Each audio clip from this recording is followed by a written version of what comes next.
Estimado profesor Lavanda, bienvenido a esta grabación que corresponde a la actividad suplementaria en donde debemos explicar medidas de asimetría y apuntamiento. En este momento empiezo a compartir pantalla.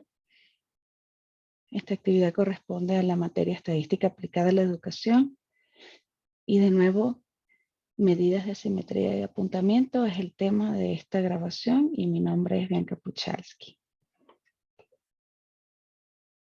En primer lugar, tenemos las medidas de asimetría o sesgo.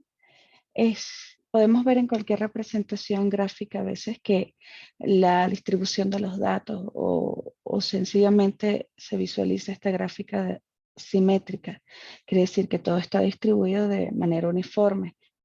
La media, la mediana y la moda coinciden en este caso. Sin embargo, cuando hay una asimetría o una deformación, estas medidas no están distribuidas de manera uniforme. Y cuando hay una distribución heterogénea, puede resultar en una asimetría positiva o negativa. Cuando no es ninguno de los dos casos, tenemos que es una simetría. Dependiendo de los valores de esta simetría, si es menor, igual o mayor a 0, entonces esta va a ser positiva, negativa o va a ser simétrica. Entonces podemos ver que tenemos tres distintos tipos de fórmulas con los cuales podemos calcular esta simetría. Y cada una de ellas nos va a dar una gráfica en donde nos va a mostrar hacia dónde tiende esta simetría. Para cada una de estas fórmulas debemos haber calculado previamente nuestras tablas de frecuencias, nuestras medidas de dispersión, de posición y de tendencia. La importancia de calcular nuestras medidas de asimetría o el sesgo es que nos permite saber con exactitud cómo están distribuidos estos datos alrededor del eje de simetría o alrededor de la media. Entonces sabemos que hay que están distribuidos de manera heterogénea, es decir, que no es uniforme y queremos descubrir cómo están distribuidos en base a la media. Por otra parte, tenemos la medida de apuntamiento o kurtosis. Esta es una medida que nos permite analizar específicamente la agudeza en la cima de la curva, es decir, la altura de la misma, cómo se comporta al llegar a ese punto más alto.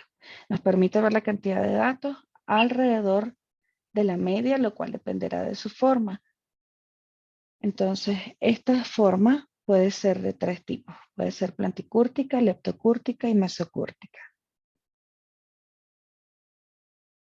Tenemos esta fórmula que hay varias dependiendo de cómo queramos resolver los distintos tipos de problemas que se nos puedan plantear.